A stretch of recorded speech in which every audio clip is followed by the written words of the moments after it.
Bon, comme vous le savez, je suis aumônier à l'Institut Philippe Pinel, et non pas le... Hein? C'est ça, exact. Louis-Philippe Pinel, mais c'est plus Philippe Pinel direct. Une petite erreur, là.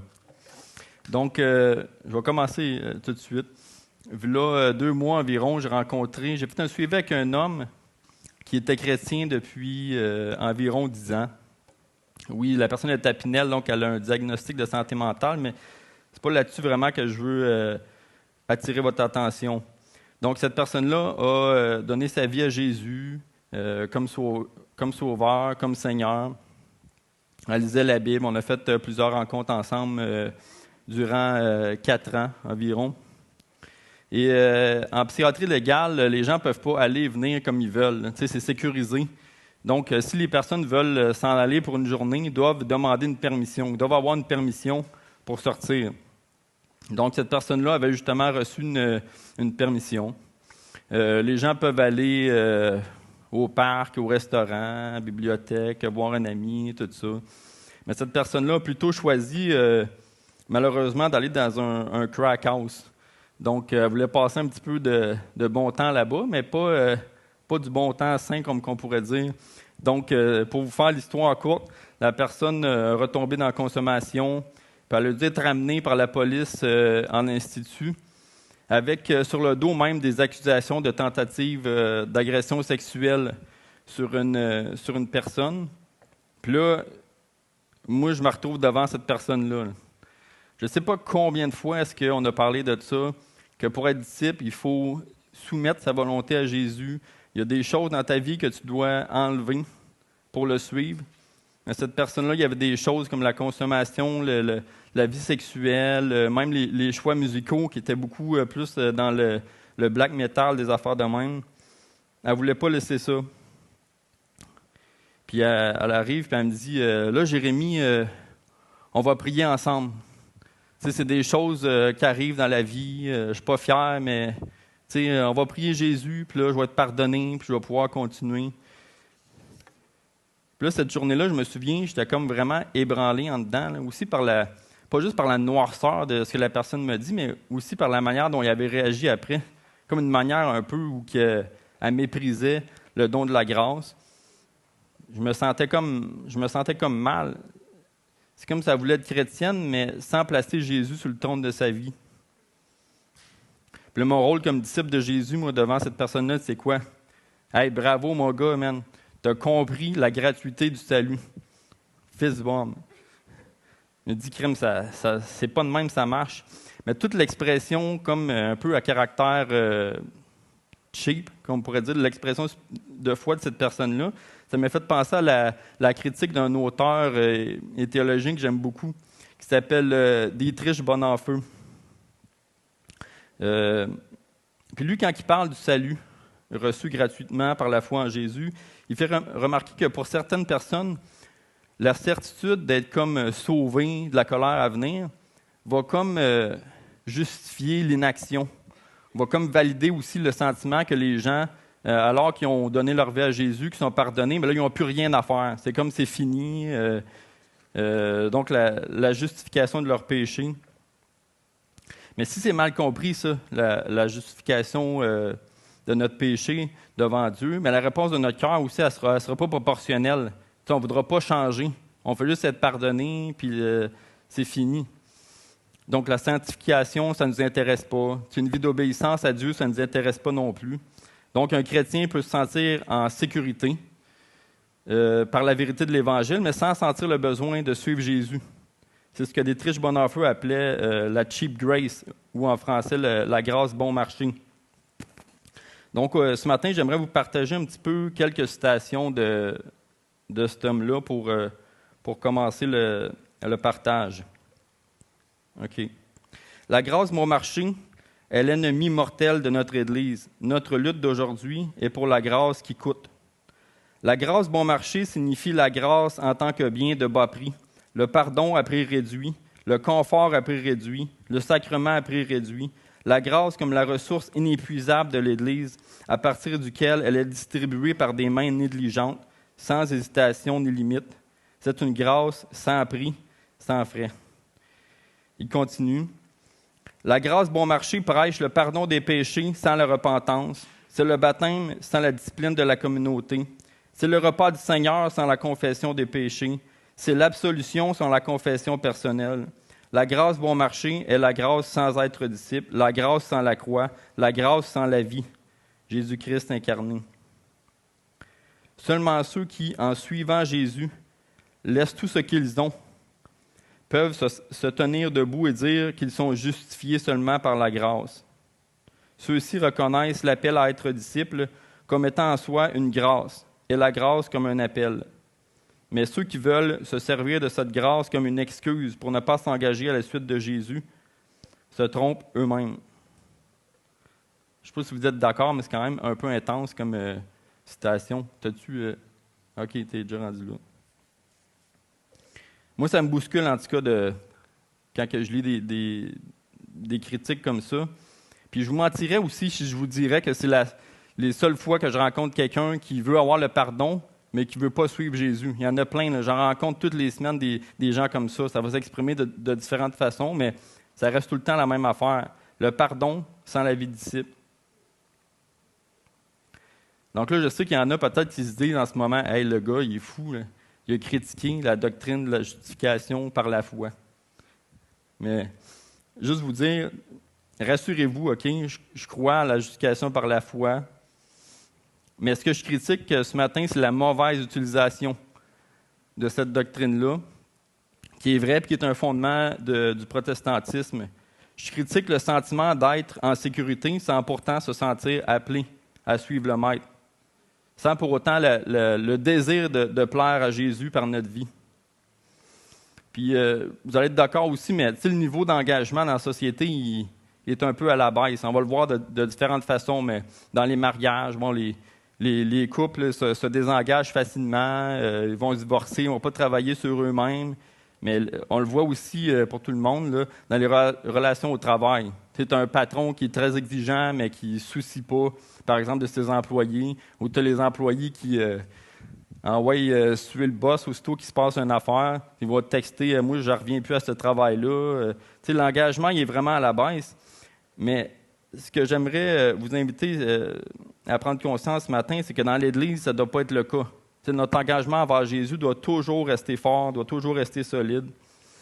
Peut-être que justement, dans votre entourage, vous envoyez des gens qui vont plaider justement pour le cheap grace, la grâce bon marché. Des gens qui aiment les valeurs chrétiennes, mais qui ne s'engagent pas. Des gens qui vont réchauffer les bancs aussi, de génération en génération. Des gens qui vont critiquer, mais qui ne vont jamais faire partie de la solution. La grâce qui ne coûte rien.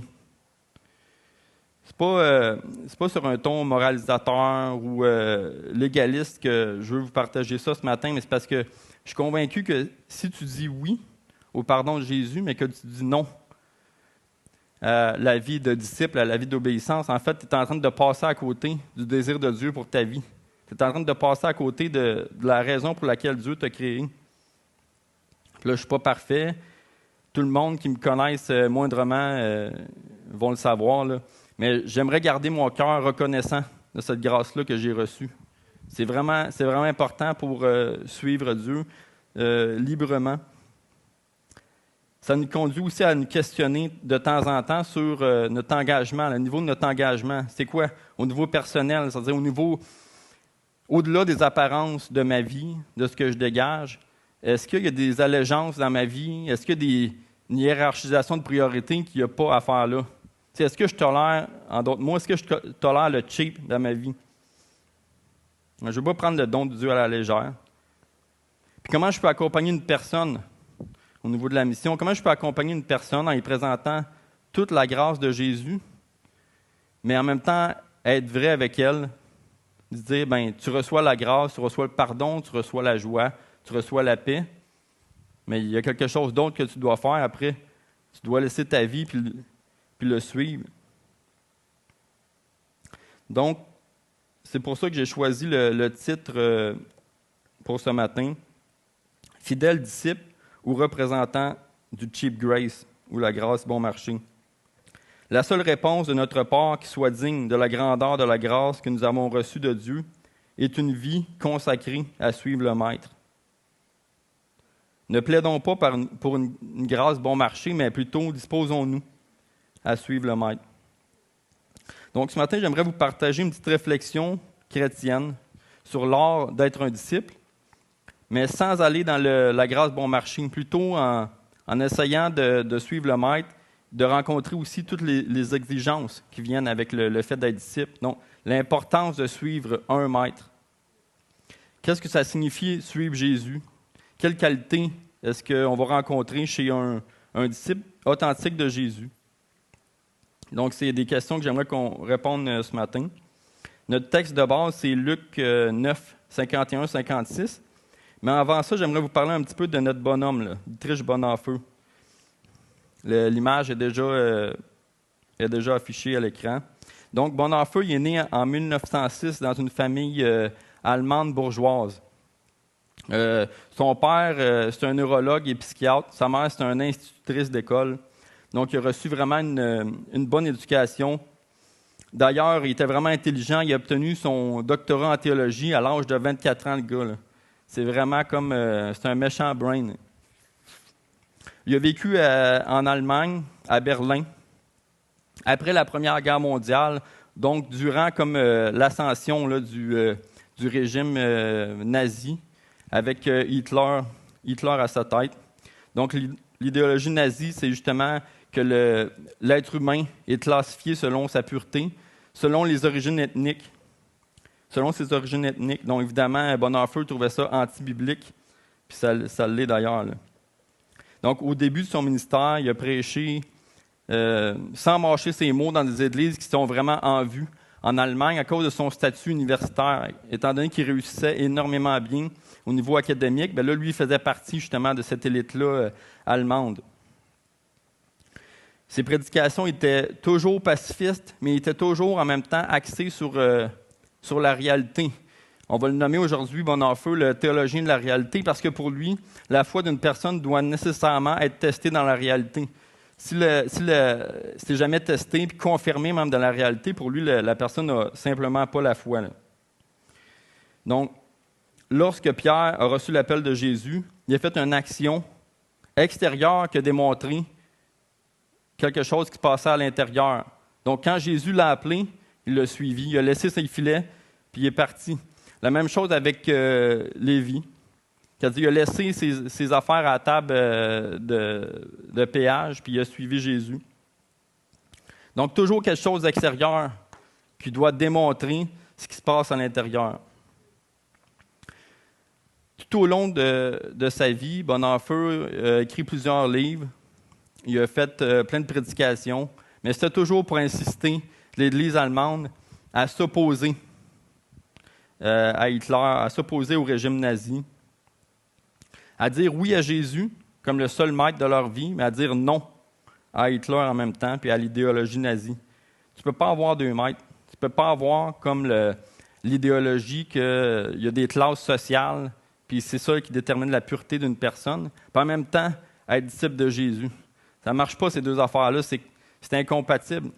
Puis d'ailleurs, en passant, lui, ce qu'il disait, c'est si tu es chrétien, le choix, il serait supposément pas dur à faire, là. C'est Jésus que tu dois suivre. Mais il faut aussi savoir qu'au 20e siècle, en Allemagne, l'Église et l'État, là, comme qu'on voit sur la photo, c'était vraiment... c'était pas séparé là, comme au Canada. Tu sais, on pourrait peut-être prendre exemple sur l'Europe de l'Est ou pour les chrétiens ou... Pour l'islam, tous les pays arabes. C'est-à-dire l'État et l'Église sont tout le temps vraiment liés ensemble. Puis dans les cultes chrétiens en Allemagne, au temps de Bonhoeffer, tu avais les gros noms de la politique, tu avais les gros noms de la pensée, de la philosophie, les artistes, tout ça qui étaient même glorifiés dans les cultes. Donc, tu avais comme une grosse croix de même, mettons, puis à côté, tu avais comme une grosse affiche sur un politicien là, allemand. Donc, il y avait vraiment ces deux côtés-là dans la même culte à l'Église. Tu sais. Fait qu'appartenir à l'Église luthérienne allemande à ce moment-là, c'était comme si tu augmentais ton statut social. Si les gens te voyaient en compagnie de toutes ces personnes-là qui étaient vraiment renommées, c'était bon pour toi, c'était bon pour ton image. Mais c'est ce qui faisait en sorte aussi qu'il y a une portion de la population qui s'affichait chrétien, mais qu'au final, n'avait pas Jésus comme seul maître. C'était pas de même, ça marchait. Il s'affichait juste pour pouvoir bénéficier comme davantage au niveau civil. Bonhoeffer va critiquer la motivation et la programmation de ce genre d'église-là, qui veut plaire, qui ne veut pas déranger. Je vais le citer encore. Le monde trouve dans cette église une couverture bon marché pour ses péchés, pour lesquels il ne montre aucun remords et dont il a encore moins envie d'être libéré.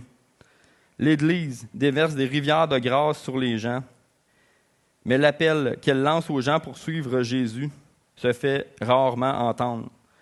Donc, l'Église allemande, une portion, va tordre l'Évangile pour s'en servir à des fins politiques, à des fins de propagande. Puis Bonhoeffer, lui, il va dénoncer ce genre de choses-là. Fait qu'évidemment, dans des régimes politiques totalitaires, c'est pas vraiment quelque chose qui est toléré. Tu sais, quand quelqu'un il pense pas pareil comme le master, le Führer, ben il se fait tasser. Il se fait arrêter, il se fait taire, il se fait empêcher de parler. C'est ce qui s'est passé aussi pour lui. Mais en plus de ne pas se sentir concerné par l'appel d'un seul maître, les gens aussi, ce qu'ils faisaient, c'est qu'ils avaient tendance à voir la vie chrétienne comme quelque chose qui était seulement du secteur privé. Donc, étant donné qu'ils vivaient ça en privé, ben, la pensée chrétienne n'était jamais non plus apportée au niveau public, dans la sphère publique. L'obéissance aussi à Jésus se voyait moins transparaître au niveau des réalités sociales aussi, des problèmes. Fait qu'il y avait une conséquence majeure, c'est-à-dire que les opprimés, ceux qui étaient oppressés, ceux qui étaient sans voix, donc à ce moment-là, c'était majoritairement les Juifs, la population noire aussi, bien, eux autres n'étaient pas entendus. Personne ne les entendait. Bonhoeffer critique ça. Il a fait partie d'un regroupement de chrétiens aussi, qui voulait mobiliser. Tu peux aller à la... Oui, il a fait partie d'un regroupement chrétien. Le Bonhoeffer, c'est lui avec le chapeau. Là. Il a de l'air du Man in Black un peu, là, mais... Donc, ce regroupement-là résistait au partenariat entre l'État et le régime nazi et l'Église allemande. Pour lui, il n'y avait pas de dichotomie possible entre la foi et la politique. Tu peux aller à l'autre. Donc ça, c'est une image d'un cahier de notes que Bonhoeffer a écrit pendant qu'il était en prison, parce que lui, il s'est fait arrêter parce qu'il dénonçait les conflits de valeurs entre le christianisme et le régime nazi. Il a écrit plein de lettres comme ça pendant qu'il était en prison. Puis Bonhoeffer a été pendu en 1945 à l'âge de 39 ans. C'est quand même pas très vieux, là. Parce qu'il avait aidé à mettre sur pied, puis aussi à coordonner ce qu'on appelle l'opération Valkyrie, le 20 juillet 1944, où il y a eu un attentat à la bombe contre Hitler, mais qui n'a malheureusement pas fonctionné. Donc, il s'est fait arrêter. Là, je suis conscient que quand je parle de ça, l'opération militaire, tout ça, il y en a qui se disent hey, crime, le gars, encore, il est un peu controversé. Là.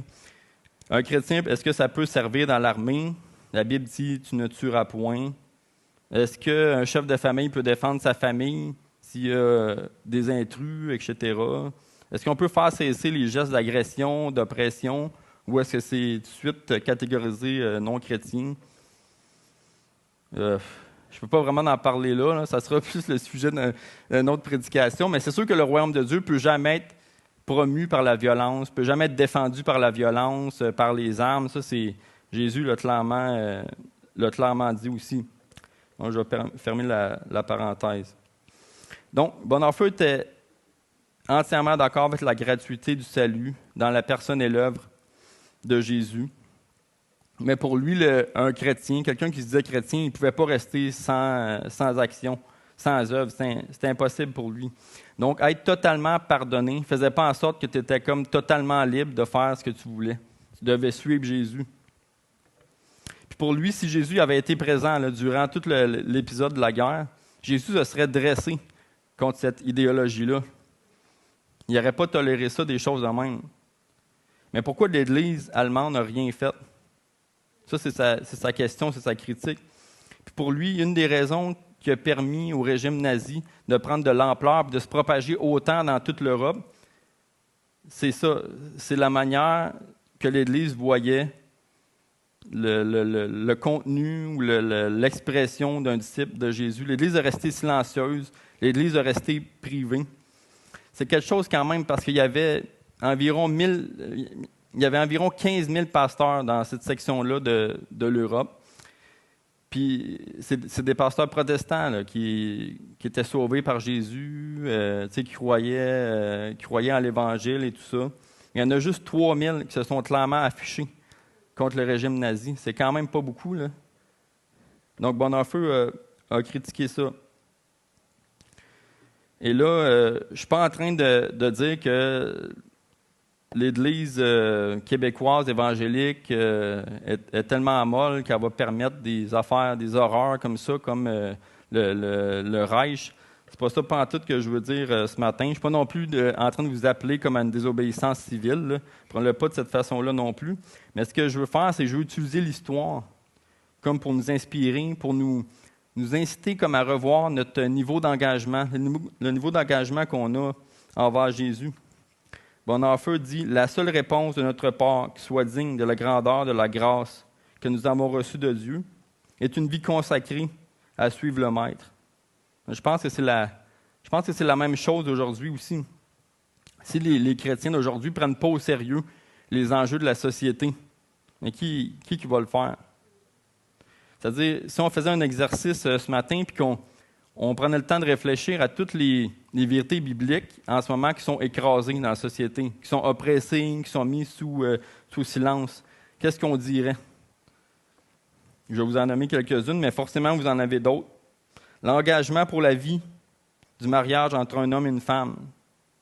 La responsabilité des gens en ce qui regarde leur état de santé mentale.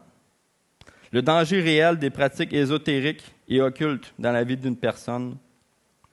Le caractère divin qui se trouve derrière la masculinité et la féminité.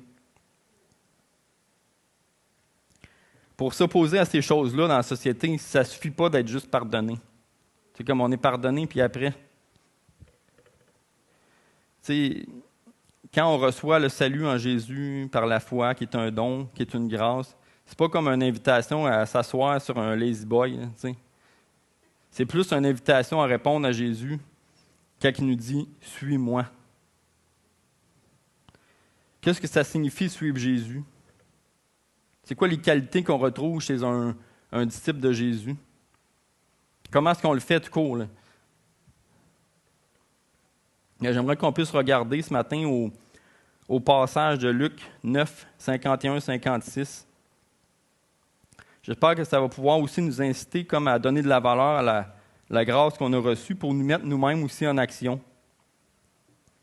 Donc, je vais vous parler après de 5 caractéristiques qui font de nous un disciple de Jésus. OK. Lorsque le temps où il devait être enlevé du monde approcha, Jésus prit la résolution de se rendre à Jérusalem. Il envoya devant lui des messagers qui se mirent en route et entrèrent dans un bourg des Samaritains pour lui préparer un logement. Mais on ne le reçut pas parce qu'il se dirigeait sur Jérusalem. Les disciples Jacques et Jean, voyant cela, dirent « Seigneur, veux-tu que nous commandions que le feu descende du ciel et les consume? » Jésus se tourna vers eux et les réprimanda, disant « Vous ne savez pas de quel esprit vous êtes animés. Car le Fils de l'homme est venu, non pour perdre les âmes des hommes, mais pour les sauver. » Et ils allèrent dans un autre bourg.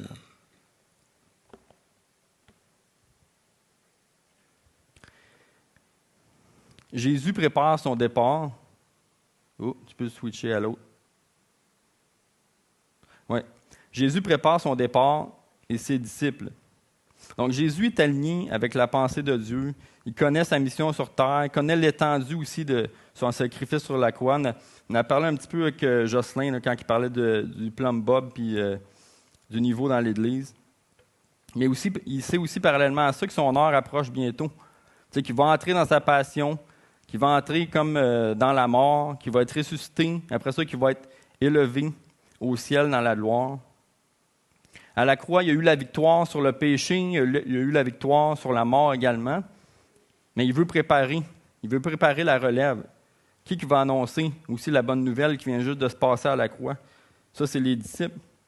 Puis le passage qu'on vient de lire ensemble, c'est vraiment comme un passage charnière au niveau du transfert du ministère de Jésus à ses disciples.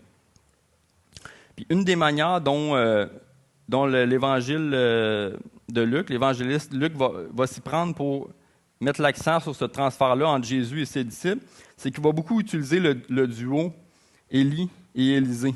Parce que le duo Élie-Élisée, c'est comme une figure biblique type du transfert de ministère approprié, oint par l'Esprit. Au départ, les disciples vont associer déjà le ministère de Jésus avec celui d'Élie. Élie fait des miracles, Jésus en fait aussi abondamment. Élie va s'opposer comme radicalement par la puissance aux forces du mal. Jésus va le faire aussi. Mais aussi, quand on regarde le texte, on voit que dans le récit, il y a plusieurs liens qui sont déposés direct là pour faire allusion au ministère d'Élie. Donc, au verset 51, on voit « enlever du monde ».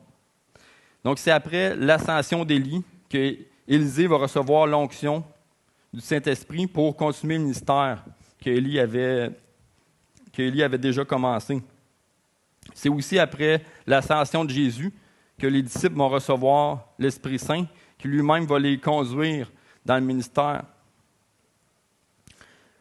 Au verset 54, « Le feu descend du ciel et les consume ». Là, on parle encore du ministère d'Élie. Il y a le passage avec les prophètes de Baal, mais aussi un autre passage dans l'Ancien Testament où Élie est sur une montagne, puis le roi de Samarie veut comme le forcer à venir à sa rencontre. Donc, il envoie tout le temps des soldats pour venir le chercher, pour l'obliger à venir.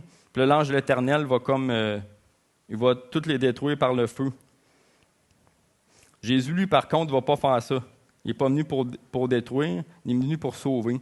Il va baptiser de feu, lui. Ça, c'est sa technique à lui, Jésus. Le mystère prophétique de Jésus, celui qui va mandater à ses disciples, c'est à la fois une continuation de toute la révélation de Dieu au peuple d'Israël, mais c'est aussi quelque chose de nouveau. Parce que Jésus lui-même a accompli la loi, lui-même a délivré, il a fait des actes pour délivrer entièrement le peuple d'Israël et toutes les autres nations d'ailleurs. Jésus, c'est pas Élie. Jésus n'est pas Élie. Même s'il y a des liens qui sont faits avec Élie, Jésus, c'est pas lui. Il n'est pas seulement le messager, c'est le message incarné. Il n'y a pas juste une révélation partielle, lui, Jésus, comme pouvaient l'avoir les autres prophètes de l'Ancien Testament. Jésus, une révélation totale et finale. Et lui, quand il va mandater ses disciples de poursuivre sa mission, il ne va pas juste donner un code d'onction à une personne. Il va le donner à tous les enfants de Dieu, ceux qui confèrent Jésus de leur bouche. Et après ça, après avoir reçu l'Esprit, les disciples, encore jusqu'à aujourd'hui, vont continuer la mission de Jésus qui est de sauver les âmes. Donc, 5 caractéristiques qui font de nous un disciple de Jésus. 1. Répondre à l'appel et devenir disciple d'un seul maître. Le Christ est venu sauver les âmes, mais il est aussi venu montrer la voie à suivre. C'est lui le maître, c'est lui qu'il faut imiter, c'est lui qu'il faut suivre.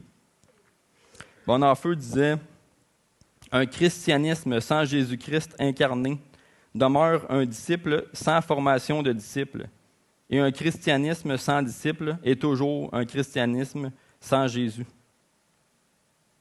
Radical un peu encore.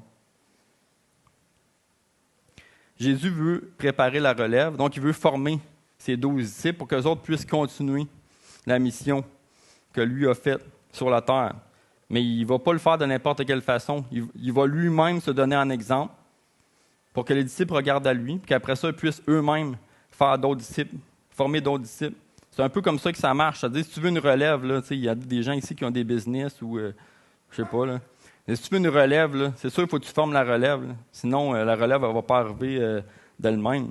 Mais c'est la même chose avec les disciples aussi. Si tu vois qu'il y a un disciple, bien nécessairement, il y a un maître Puis c'est le maître qui a formé le disciple. La dynamique maître-disciple est incontournable, là. On ne peut pas passer à côté. Puis même, on dirait, c'est le même pattern. Quand tu veux apprendre quelque chose, mais tu observes quelqu'un. C'est ceux qui ont des enfants, là. On a déjà fait des gâteaux en avant d'eux autres, mis de la farine, des œufs, on brasse, tout ça. Et les enfants, ils nous voient faire. Puis là, maintenant, ils veulent essayer aussi. Ils essayent des affaires. Des fois, c'est pas toujours très concluant, mais c'est de même que ça marche. On observe un maître, on observe quelqu'un à imiter, puis après ça, nous-mêmes, on va le mettre en pratique. Donc, au niveau de la foi, il n'y a rien de vraiment étonnant là, de dire que Jésus, c'est l'exemple ultime. C'est lui le maître. Puis si je vous posais la question aujourd'hui, c'est qui le principal modèle pour ta vie? Mettons, là. Si aussi, je vous demandais, c'est qui la plus grande inspiration de ta vie sur ta manière de vivre, sur ta manière d'établir tes priorités? Qu'est-ce que tu me dirais? Est-ce que tu passes plus de temps, par exemple, à regarder tel ou tel influenceur? Comment est-ce que lui va faire, va arranger sa vie, son salon, tout ça? Ou tu vas observer comment Jésus, lui, faisait dans les évangiles.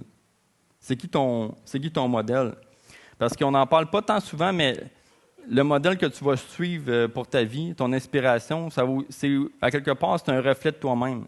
Tu vas devenir aussi le modèle que tu as choisi. Donc, si tu es un homme d'affaires non chrétien qui réussit bien, un artiste non chrétien, un défenseur des droits de l'homme non chrétien, il y a tellement de bonnes personnes là, dans l'Église ou même à l'extérieur dans la société qu'on peut admirer. C'est normal ça, puis même ça serait un peu stupide de ne pas s'en inspirer. Mais par contre, il faut vraiment veiller à ce que la place de Jésus soit toujours au top. Jésus, lui, il veut plus que ton admiration. Il veut ton cœur entier.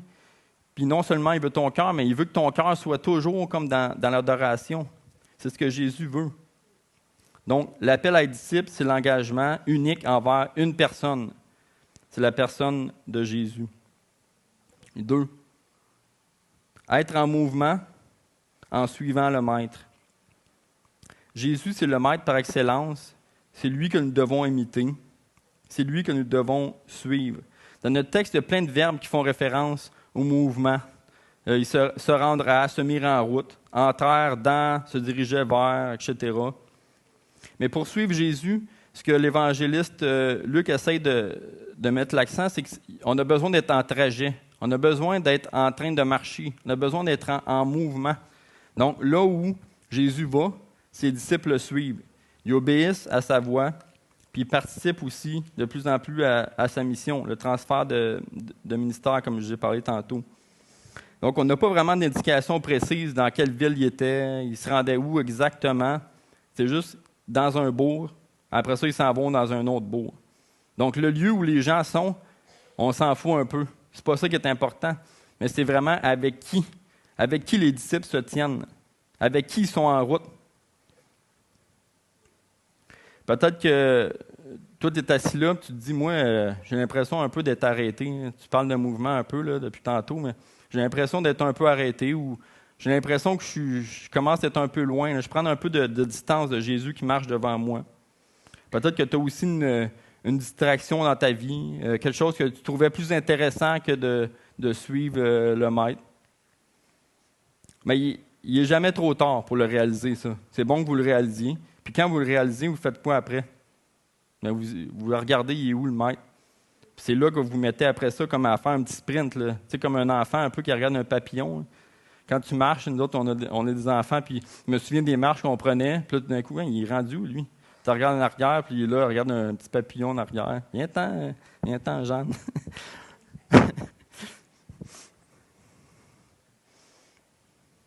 Peut-être aussi, c'est pas que tu es arrêté, mais c'est comme ton mouvement est comme saccadé. Tu sais, tu as des moments de ta vie, des périodes de ta vie où tu es comme all-in, puis là, tu as d'autres moments que tu es comme sur le break. Ça aussi, ça veut dire le Seigneur, lui, t'appelle à être en mouvement, mais constant. Pas retourner à une vie normale le lundi, puis être all-in le dimanche. Tu sais, ça fait... Il faut que tu ailles comme... tu sois en mouvement, en route, mais tout le temps, de manière constante. C'est ça, être disciple. 3. Être fermement orienté vers la mission du Maître. Jésus exige de ses disciples qu'ils soient en mouvement, mais pas en mouvement vers n'importe quoi. Là où Jésus va, les disciples y vont aussi. En français, on ne le voit pas vraiment bien, là, mais dans le texte, un petit peu.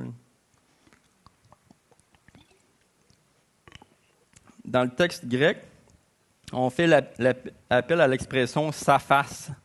Tu sais, là, ça fait bizarre un peu au Québec entendre ça. « Dans ta face ». Non. Mais ce n'est pas de même que l'expression est utilisée, évidemment, dans le texte grec. C'est plutôt une manière d'exprimer que Jésus il a fait un choix, puis ce choix-là, il va le garder. Tu sais, il n'y a pas de distraction, on ne va pas regarder ailleurs. Lui, Jésus, s'en va à Jérusalem, point barre. Il ne va pas commencer à regarder partout, même si on voit que ça va dans d'autres villes un petit peu à côté, mais c'est-à-dire que son objectif principal, c'est aller à Jérusalem. Puis il n'y a rien qui va le faire déroger de cette décision-là. Pourquoi est-ce que c'est si important le passage de la Galilée à Jérusalem? Parce que le mystère de Jésus, jusqu'ici, dans l'Évangile de Luc, c'est toujours fait à peu près dans les environs de la Galilée. Mais là, c'est rendu qu'ils appellent à sortir de la Galilée. Donc, il y a aussi comme un appel à, vous m'avez observé, vous avez été mes disciples dans ce que vous connaissiez. Maintenant, je vous appelle ailleurs. Je vous appelle à grossir, à étendre votre ministère. C'est à ça qu'il appelle ses disciples, à se dépasser pour continuer la mission, mais pas juste dans ce qu'ils sont en train de faire, mais continuer la mission de Jésus plus loin que ce qu'ils ont déjà sur le moment où ils suivent Jésus, là. Puis il y a aussi, effectivement, qu'il les amène là où lui il va. Donc, c'est tout le temps pour former la relève. Moi, je m'en vais à Jérusalem. Si vous êtes mes disciples, là, comme vous le dites, vous allez me suivre aussi. Puis vous n'allez pas juste m'observer, là. Vous allez commencer à participer aussi. Je vous appelle à participer, à vous dépasser. Donc, c'est ça le passage de la Galilée à Jérusalem. Est-ce que ta face à toi est orientée dans la mission de Jésus? Peut-être que tu es convaincu de l'appel que Dieu a déposé sur ta vie, mais tu regardes tout le temps ailleurs pareil, là. Tu détournes les yeux de ce que Jésus a placé dans ta vie parce que tu es inconfortable, parce que tu ne sais pas comment faire, ou qu'il y a peut-être d'autres choses que tu trouves plus intéressantes à côté de toi là, quand tu marchais. Peut-être aussi que tu trouves que ta vie spirituelle est vraiment plate à mort, que tu es tanné tout le temps à faire la même affaire, tu es tanné de lire les mêmes passages, tu es tanné de prier, on dirait tout le temps la même affaire.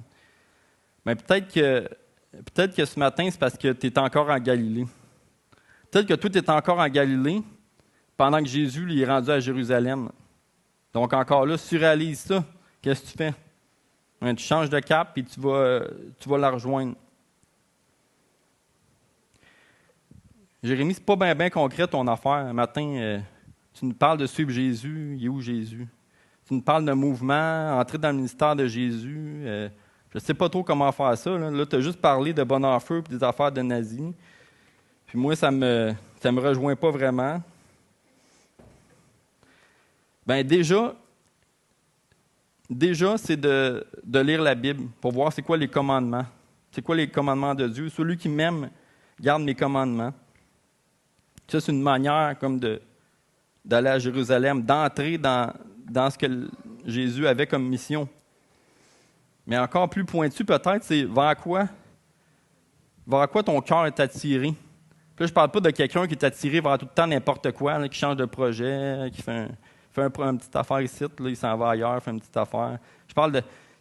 C'est quoi la passion que tu as au fond de ton cœur depuis des années? C'est quoi ça? Ça, c'est une manière aussi de participer avec ta passion à la mission que Jésus a donnée. C'est quoi la mission de Jésus? C'est de sauver les âmes. Là, tu me dis, je ne sais pas c'est quoi ma passion. Il y a plusieurs petites choses que tu peux faire, d'ailleurs, pour apprendre à la connaître. Il y a la tenue, par exemple, d'un journal de prière. Je ne sais pas s'il y en a qui font ça, mais c'est une manière que tu es capable de retracer. C'est quoi tes réflexions? Qu'est-ce qui bouille dans ton cœur aussi? Il y en a qui sont peut-être capables d'identifier déjà c'est quoi à peu près le domaine dans lequel Dieu t'appelle. Bien, ça, tu peux avoir de l'info, tu peux avoir des livres. Là, tu peux me dire encore, Ah, j'aime pas ça, lire des livres. Mais là, aujourd'hui, là, en 2024, il y a des enseignements YouTube super pertinents, il y a des livres audio. Donc là, tu n'as plus bien d'excuses là, pour dire je ne vais pas approfondir la passion que Dieu m'a donnée pour la mettre en service après dans la mission de Dieu, sauver les âmes. Il faut que tu fasses de la place dans ton quotidien pour le servir davantage. 4. Être un messager du Maître. Non seulement Jésus exige de ses disciples que ses disciples soient en mouvement et qu'ils soient fermement orientés vers la continuation de sa mission, mais il demande aussi qu'ils portent son message de salut partout où ils vont. Au verset 52 du texte qu'on a lu, on voit que Jésus envoie ses messagers devant lui pour y trouver un logement. Puis ce mot-là, messager, c'est un mot qui est seulement utilisé 2 fois dans tout l'évangile de Luc. On va le voir ici dans notre passage, mais on va le voir aussi au chapitre 7, verset 27, où Jean-Baptiste va être désigné comme le messager. Mais qu'est-ce qui fait en sorte qu'il est un messager? C'est qu'il va annoncer quelqu'un de plus grand que lui. Il va annoncer quelqu'un qui le dépasse. Ça, c'est Jésus. Les disciples, c'est un peu la même chose. Jésus les envoie comme messagers, mais toujours en gardant le même sens, c'est-à-dire, tu annonces quelqu'un de plus grand que toi. Tu annonces quelqu'un qui dépasse ce que toi, tu es capable de faire. Ça, c'est la job des disciples. Jésus n'est pas Élie, il est plus grand que lui. Jésus n'est pas non plus Jean-Baptiste, il est plus grand que lui. Pour être disciple de Jésus, il faut que ta vie sincère dans la mission de Jésus, qui est de sauver les âmes. Tu dois porter le message de Jésus partout où tu vas. Que tu sois à job, que tu sois genre à l'épicerie, quand tu vois que quelqu'un est dans la lignée de 5 articles et moins, puis il y en a 10. Là, tu es comme fâché. Mais là, partout où tu vas, tu es porteur du message de Jésus, tu es porteur du message de ton Maître. 5. Adhérer à la mission à la manière du Maître. Jésus exige que ses disciples soient en mouvement, fermement orientés vers la continuation de sa mission, mais aussi qu'ils portent son message de salut partout où ils vont, et ce, à la manière du Maître. Donc, je ne sais pas trop ce que Jésus avait en tête quand il a envoyé ses disciples, mais il les a envoyés direct chez les Samaritains. C'est comme si j'envoyais Arthur chez les témoins de Jéhovah, genre qui ne croient pas dans la divinité de Jésus. Direct là, c'est un clash, c'est peut-être comme un entrée en ministère un peu raide. Les Samaritains sont depuis toujours les ennemis des Juifs. Puis pour eux, les Samaritains, c'est comme impossible que le Messie de l'humanité arrive puis qu'il y ait un lien quelconque avec la ville de Jérusalem. Pour eux, c'est comme impossible. Ils sont mindés là-dessus. Mais on dit au verset 53 que les Samaritains ont refusé Jésus parce qu'il se dirigeait à Jérusalem. C'est quoi le problème ici? C'est-à-dire Jérusalem ou une autre ville. Qu'est-ce que ça change? On s'en fout un peu dans le fond. Là, c'est juste une ville. Mais non, parce que les Samaritains, ce qu'ils refusent, ce n'est pas une destination. Ce qu'ils refusent, c'est de réorganiser leur allégeance pour être capable d'accueillir Jésus. C'est ça qui est le problème ici. Ils refusent la bonne nouvelle de Jésus parce qu'ils n'adhèrent pas à la mission de Jésus, ou plutôt parce qu'ils n'adhèrent pas à la manière dont Jésus va accomplir sa mission en passant par Jérusalem. Donc, ils refusent, les Samaritains, ils refusent l'appel à suivre Jésus. Ils refusent le fait que Jésus passe par Jérusalem. Donc, ils passent à côté de toute la fin de l'attente messianique qu'ils attendent depuis des siècles. Jésus apporte la délivrance, mais les autres ne le voient pas parce qu'ils sont mindés dans quelque chose. Puis les disciples, eux, qui sont envoyés par Jésus, est-ce qu'ils ont été des bons messagers? Parce que Jacques et Jean ont répondu à l'appel de Jésus. Jacques et Jean suivent Jésus déjà depuis un bon moment. Ils l'ont observé, ils sont envoyés. Mais ils viennent tout juste comme d'être, on pourrait dire, de graduer et de devenir messagers, que déjà là, ils veulent prendre contrôle de la mission de Jésus. Ils veulent comme devenir les stratèges, ils veulent devenir les juges de ce qui est en train de se passer. Au final, ils n'ont pas vraiment compris c'est quoi la mission de Jésus, celle de sauver les âmes. il exclut déjà les Samaritains, alors que Jésus les a envoyés vers eux. Puis, être un disciple, je ne sais pas trop comment j'aurais réagi moi non plus, là. C'est comme ça te prend un peu dans l'orgueil, peut-être, de voir ces gens-là, on vient juste demander un logement, puis ces gens-là ne vont même pas nous recevoir. Genre, est-ce qu'ils veulent défendre leur maître aussi en voulant invoquer le feu? Je ne sais pas trop, mais ce que je sais, d'après la réaction de Jésus, c'est qu'ils n'ont pas réussi à être des bons messagers. Ils n'ont pas réussi à annoncer Jésus qui était plus grand qu'eux. Puis Jésus il va les reprendre sévèrement, il va leur dire, écoutez les gars, si par votre vie vous êtes en train de créer des obstacles à ce que quelqu'un puisse connaître ce que je fais, qui je suis, en fait, vous n'êtes pas dans la volonté de Dieu. Vous ne savez pas de quel esprit vous êtes motivé. Si vous vous positionnez aussi comme juge au lieu d'être comme messager, c'est pas votre job, ça. Vous êtes en train de vous disqualifier. Vous ne faites pas la volonté de Dieu non plus. Jésus, ce qu'il appelle ses disciples, c'est qu'il veut que, par leur vie, les gens soient attirés à Jésus. Et nous, on a été sauvés, on a été pardonnés, on va à l'Église, on est impliqués ici et là. Dieu nous a placés dans des endroits précis dans la société pour qu'on puisse être des messagers, être des disciples, faire ce que lui nous a montré. Mais est-ce que ça se pourrait parfois que dans notre comportement, on n'honore pas le maître? Est-ce que ça se peut parfois que dans notre manière de réagir, en fait, on devient un obstacle pour que les gens connaissent Jésus? Mais plus loin que ça, c'est-à-dire quand tu parles de Jésus, tu as eu le courage de le faire, puis là, une personne refuse, là, qu'est-ce que tu fais? Est-ce que tu commences comme à être déblatéré, comme une série d'arguments apologétiques pour lui démontrer qu'il est dans l'erreur? Tu lui clashes ça dans la face. Je pense pas non plus que ça l'honore Jésus de faire ça. Parce que c'est pas une doctrine, c'est pas une tradition qu'on veut défendre, c'est pas un mode de vie qu'on veut défendre non plus. Ce qu'on annonce, c'est le chemin, la vérité et la vie. Ce qu'on annonce, c'est la personne de Jésus même. Dire ce qui doit être dit, défendre la vérité, annoncer l'Évangile, mais toujours dans l'amour. Ça ne sert comme à rien de gagner un argument si finalement tu humilies la personne, si finalement c'est comme tu la rejettes. Puis je me souviens, à un moment donné, je parlais avec un musulman au travail. Pendant des mois, on a parlé ensemble. Puis le gars, il est vraiment intelligent, il connaît l'hébreu, connaît l'arabe, comme une partie du grec. Il était vraiment profond là, dans ses connaissances. Puis lui, il était convaincu que c'était impossible que Dieu ait un fils. Parce que c'est ça que ça dit dans le Coran. Donc, on a eu des échanges pendant des mois. Je l'ai toujours écouté. Puis j'avais aussi de la pensée chrétienne que j'amenais aussi dans la conversation. Puis à un moment donné, il me dit toi, tu crois-tu que le prophète Mohamed, il était le messager de Dieu? Là c'était comme mon occasion. Je dis, personnellement, je crois pas, non. Je crois que Mohamed, il se disait prophète, c'est quelqu'un de religieux, mais que le message qu'il apportait, il venait pas de Dieu. Je me souviens, ça l'a comme bouleversé. Il disait, je pensais que tu croyais ça. Je dis, non, je crois pas ça. Je crois que Jésus est Dieu.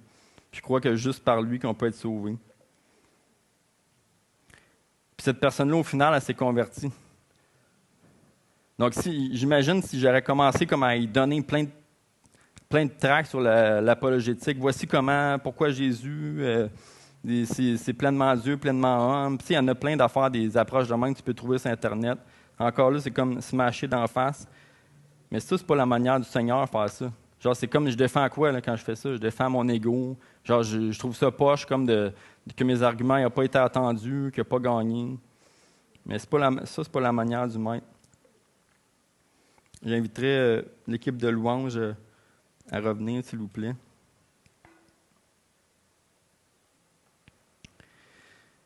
Donc, nous sommes sauvés, nous sommes pardonnés, puis après, qu'est-ce qui se passe? Encore là, je repense à Bonhoeffer. La seule réponse de notre part qui soit digne de la grandeur, de la grâce que nous avons reçue de Dieu, c'est une vie consacrée à suivre le Maître. Donc aujourd'hui, on a vu c'était quoi un disciple. Un disciple, c'est quelqu'un qui reproduit ce qu'il a observé chez un maître. C'est ce que Dieu nous appelle à faire. On a vu aussi c'était quoi un messager. Un messager, c'est quelqu'un qui va annoncer quelqu'un de plus grand que lui, qui va préparer la voie pour qu'on puisse le recevoir. Ça, c'est comme notre job à nous aujourd'hui. Toujours dans la transmission du ministère de Jésus aux disciples. Je ne sais pas si tu le sais, mais Jésus t'a transmis le même ministère qu'il a transmis aux 12. À moi, à tout le monde ici.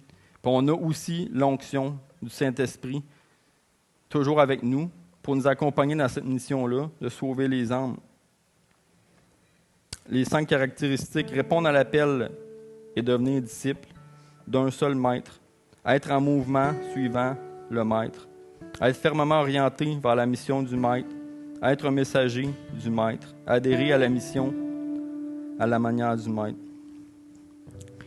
Il y a quelques années, j'étais comme une job d'été, j'étais dans la réno. On allait chez le monde, on refaisait les salles de bain, on refaisait les cuisines, tout ça. Je me souviens, à un moment donné, j'étais comme assis dans le salon des gens avec mon partenaire, puis on buvait un café. Puis on en regardait par la fenêtre. C'était dans un quartier résidentiel un peu. On en regardait par la fenêtre avec notre café. Puis là, on a vu quelqu'un passer là, au loin. Puis là, le partenaire il a dit hey, check ça, check ce gars-là. J'étais là, quoi? Là. Lui, là, je suis sûr que c'est un témoin de Jéhovah. Je dis, hein? Comment tu es sûr pour savoir ça? Il dit, regarde, man, c'est pas compliqué. Il est genre 14 heures. Qu'est-ce qui passe à 14 heures? Genre chez les gens. Regarde, en plus, il y a une valise en carton, puis il y a un veston cheap. Là, je suis là, man. C'est un peu intense, hein? Mais finalement, le gars, c'est vrai que c'est un témoin de Jéhovah, là. Mais ça reste quand même que moi, c'est ça que je veux être. Genre que le monde, il me voit venir, là, hey, ça, man, c'est un représentant du cheap. Il dit qu'il va à l'église, tout ça, mais au fond, il ne porte pas vraiment le message de Jésus. Il n'est pas vraiment un vrai disciple, comme Jésus le fait dans les évangiles. Fidèle disciple ou représentant de la grâce bon marché. Moi, je veux être reconnu comme un disciple de Jésus. Quelqu'un qui n'est pas parfait, mais qui s'efforce à faire comme le Maître, Jésus. Je veux honorer la grâce que j'ai reçue aussi. Je veux que les gens viennent à Jésus. Je veux que par ma vie, j'attire les gens à Jésus. Je ne veux pas les rejeter. Je veux être un messager de la bonne nouvelle. Je ne sais pas comment ça résonne en vous aujourd'hui, tout ça, mais Jésus, c'est ce qu'il nous appelle à faire. Il nous a transféré son ministère aujourd'hui. Puis par son esprit, on est soutenu dans nos travails, dans nos familles aussi, partout où on va. Donc, ne plaidons pas aujourd'hui le cheap grace, mais plutôt soyons des représentants du Seigneur Jésus.